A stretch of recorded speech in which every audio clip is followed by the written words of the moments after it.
is what I get for being blind. I don't want to wear my glasses, but I can't see without my glasses. I'm gonna take it off, and if I get blind again, I will put it back on. Anyways, hey guys, welcome back to my channel. I have been gone for almost 2 years. Was it 2 years, or it was a year ago? So I haven't seen you guys in a year. I moved to Japan for school and I came back. It was too busy in Japan for me to do any sort of reading. I spent the entire year last year reading just one book, and then I was going through a reading crisis because my reading taste has changed in the past year or so drastically, and I started this channel with a focus mainly on YA fantasy, but I've just stopped gravitating towards those kind of books, and I've also since unsubscribed from both my fairy lit boxes, and I have been reading mainly classics and non-fiction, and I will do a separate video just talking about that. But today I want to talk about all the books that I have read so far in 2024. This is Earl Grey tea. It's my favorite Earl Grey tea, and my cute little strawberry mug.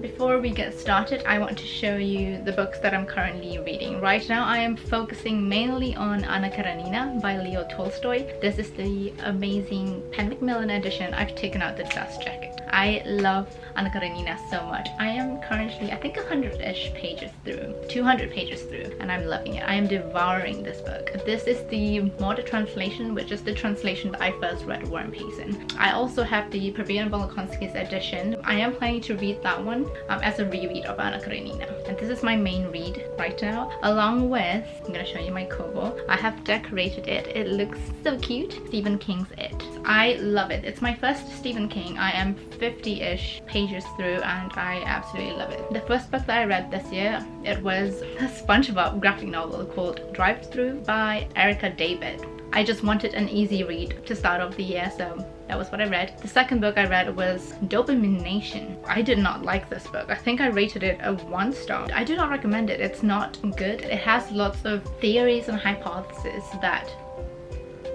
are parading as actual science, and it's just overall a really badly researched book. I'm not a fan. I found this at the thrift store. This is a vintage special edition of the original 1964 Cinderella. I loved it. This is a 5 star. I just love anything Cinderella, and especially the illustrations. Look at that.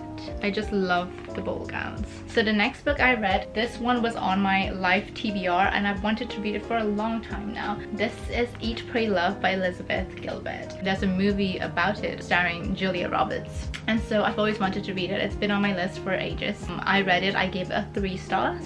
I think it's pretty generic, but it's a very comforting read. I remember reading this and feeling transported to Italy and India, and I could smell the incense and all that through the book, and I thought that was amazing. It's about finding yourself. You watch her struggle and it's very relatable. If you're still in the midst of searching for spirituality, you will probably like this book a lot more than me, because I'm a Christian, so I have very strong beliefs. This is a very cozy read. I would not read this again though. I'm gonna unhold this book after this video, but yes, this is Eat, Pray, Love by Elizabeth Gilbert. The next book, I also found this at the thrift store. This is also a Cinderella book. This is Hello Kitty is Cinderella. This is literally just a picture book, but I enjoyed it so much.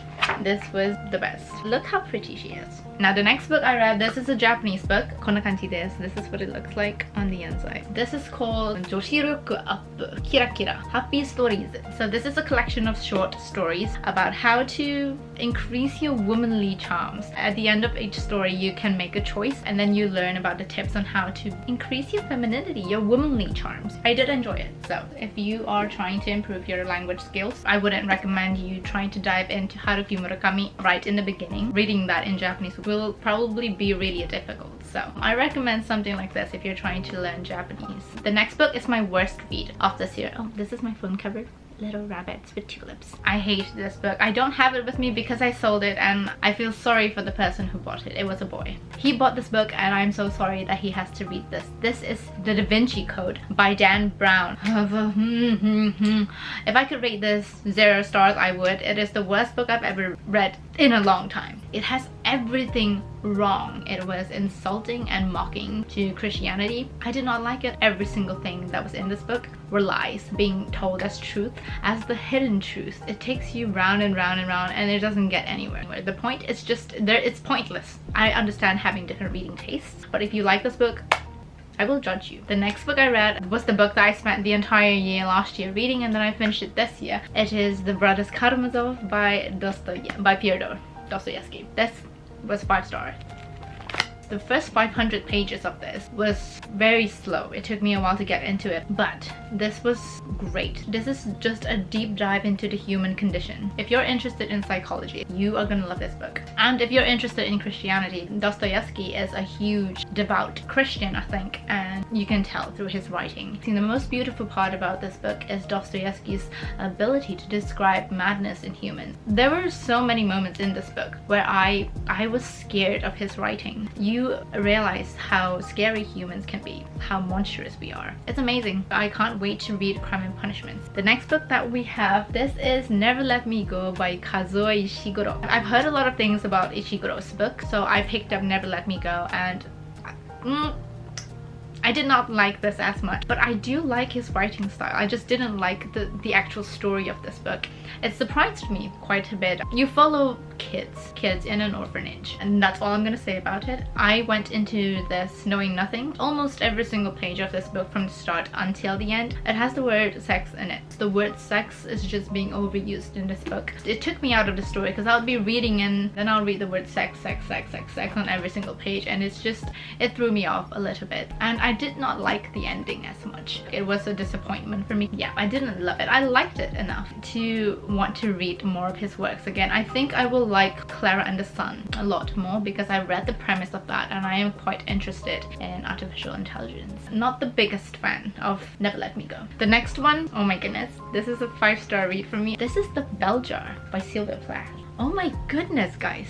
This was amazing. You guys know that I've been struggling with learning about depression because I've just got such a happy brain that it's quite impossible and quite hard for me to understand what depression feels like. I have read A Little Life by Hanya Yanagihara, and still I did not understand. But this book, Sylvia Plath's writing is so poetic, so lyrical. Her description of depression just made me, a light bulb went off in my head, and I was like, wow, I understand this. It's so good, guys. Sylvia Plath is no longer with us, and this is the only novel that she's ever written, so I'm a little bit sad that I won't ever get to read her writing again, because her writing, I think, is one of my favorite writing styles. I think she has short stories or poetry out, but she doesn't have another novel, which just makes me so sad that such talent is just gone. But yes, that is The Bell Jar by Sylvia Plath. Next, we have a childhood book of mine. This is Beck Beyond the Sea. It is a part of the Disney Fairies Pixies books, which I am in the midst of collecting. I love these books. The entire Tinkerbell franchise has a special place in my heart, and it is my favorite Disney film besides Cinderella. My favorite is Rani in the Mermaid Lagoon, but this is Beck Beyond the Sea. I rated it as a 3-star. It's such a cozy read, and I love the illustrations. They are always very, very nice. It's so pretty. I just love the Tinkerbell books, and I will forever be angry with Disney for discontinuing the Tinkerbell franchise, because that is my favorite one. If I had to live in a fantasy world, it would either be the Shire or Pixie Hollow. I just want to live in Rani's house, and I want Queen Clarion's dress and Rani's dress. Oh my goodness. Next we have, oh my goodness, this was a 5-star for me. This is House of Leaves. I understand now. This book has a huge cult following. There is a Reddit group. I'm also part of it now. I am in the Facebook group. It's hard to explain what's going on in this book. It's a book about a guy writing a manuscript of someone else's manuscript of a documentary of a house that might or might not exist because he is blind. That's a really bad summary. But it's about a house, essentially, that is a lot bigger on the inside than it is on the outside. The book is a lot bigger on the inside than it is on the outside as well. This is ergothic literature. You're constantly flipping to different pages to read this. There are clues and puzzles and codes that you have to decipher in order to read this book properly. But I enjoyed every single beat of it. And I finished this in like a week. I just wanted to see what the hype was with this book, and I understand it now. It is a very unique experience. Would I recommend it? I'm not too sure. I'm not too sure, honestly, but if you want a book unlike any other book, this is the book I would recommend. House of Leaves The next book that I have, this is by my favorite contemporary writer, and I discovered him last year after I read A Man Called Uwe and Every Morning the Way Home Gets Longer and Longer by Frederick Backman. This is the second book I've read from Frederick Backman, and I rated this a 4-star. It was great. This is about a grandfather losing his memory. He has dementia, and he is trying to tell his grandson how much he loves him. But because he's got dementia, he is struggling. He is struggling to hold on to that, to hold on to everything that he has, to hold on to the memories. It's just a very heartbreaking, heartfelt story about accepting the inevitable and learning to let go. It's a very beautiful and very emotional story. The next book that I read, I listened to it on audiobook. It's The Woman in Me by Britney Spears. I really liked it. I rated that book a 4-star. I think Britney Spears is a very strong woman, and I love hearing the stories of women and their struggles and how they were able to break out of that cycle and be able to heal from all that. It was a great book. The next book that I read, this is The Secret History by Donna Tartt. This is the mother of all dark academia books, and I loved it. This was a 4-star, a very high 4 stars, by the way. I love the language. The language, it's so atmospheric. Every single time I open this book, I just get sucked into the story again. It is so atmospheric. You just get transported into Vermont. You can smell the autumn leaves. It felt like I was actually there. It's amazing. I love the language. Donna Tartt is amazing. The ending was quite anticlimactic for me. That's why it didn't get a full 5-star. But based on atmospheric vibes alone, this would be a 5-star. This was what the Atlas 6 was trying to do, but they failed. The mother of all dark academia books. I understand it. It is great. If I had to summarize this, this is about a boy who goes to England for boarding school, and then you follow a bunch of prestigious, pretentious classical literature students who study Greek. They get obsessed with that, and then it turns sour. They go a little bit crazy. A lot of people don't like it because they say it's pretentious, but that is precisely why I like it so much. I love the pretentiousness. I think it is great. It feels my elitism, and I sort of like it. I love feeling sort of a little bit more superior. Not that I'm actually more superior than others, but I like that feeling. You feel, you know, I like it. It's fun. The next book that I read is Dante's Inferno. This is the Divine Comedy, but I've only read Dante's Inferno, so I'm gonna count that in as Dante's Inferno. For Dante's Inferno, you follow Dante's descent into hell. You follow Dante as he goes into hell, and you go down all the 9 circles of hell. You meet different people as you go down the different tiers of hell, and then you see the different punishments that they have for different people and the crimes that they did in order to land them in that tier of hell. And then you will eventually reach the 9th circle of hell, where you will meet Lucifer. It's scary. So yes, that is Dante's Inferno. Great book. I think I read this on audiobook. No, ebook. The first book is called My Sweet Orange Tree. This was the first book that I read for my Reading the World challenge, where I try to read a book from every single country. This is Brazilian children's classic.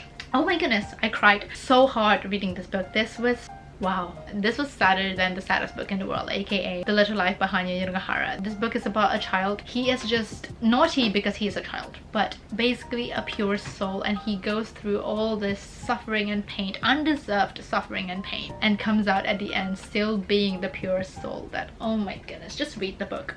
Just read it. The title is so unassuming. The title is literally just My Sweet Orange Tree. There is an orange tree in the book, but My Sweet Orange Tree refers to something else. Oh my goodness. You will only get that reference once you finish reading the book. It is heartbreaking, heart-wrenching. I highly recommend reading it if you guys want to cry. The next book that I read, this was a thriller, and it's my first thriller this year. This is The Housemaid by Frida McFadden. I rated this a 2-star. It was a fun time. It is a very trashy, badly written novel, but I had a great fun reading it. It was just very easy to read.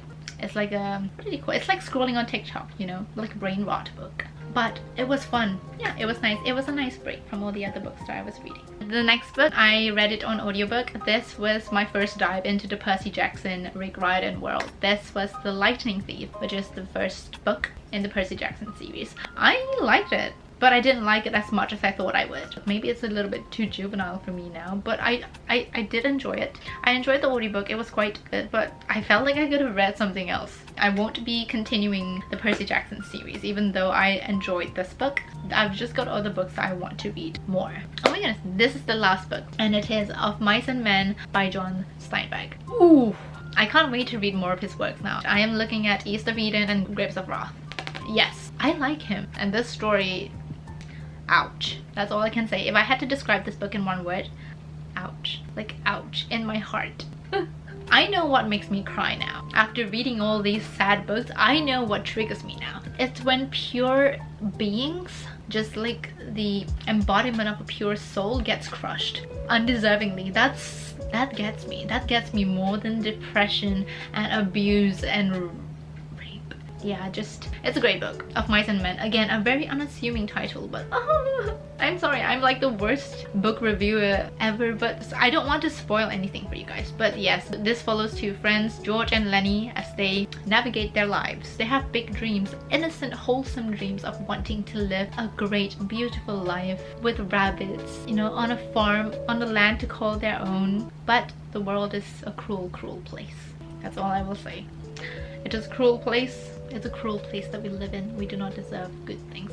Humans do not deserve good things. We deserve to die. That is my verdict after reading all these books by Dostoevsky and everything else. It's just that we humans are pests and viruses, and we have to die. Like, all of us have to die in order for the world and the earth to thrive. Humans just need to die. Oh my goodness, I'm going off. But yes, this was the last book that I read for 2024 so far. And I have so many other books on my physical TBR that I want to read. Oh my goodness, I just can't. I'm just so happy. I'm so happy to be talking about books again. I hope you guys enjoyed this video. I'm so sorry that I was just off for a year now, but I'm back and I will be making more booktube videos. I love talking about books. It's such a joy. It gives me more joy than being on my main channel. That is all for today's video. I already can't wait to film my next video. Thank you guys so much for watching, and I will see you guys in my next video. Bye!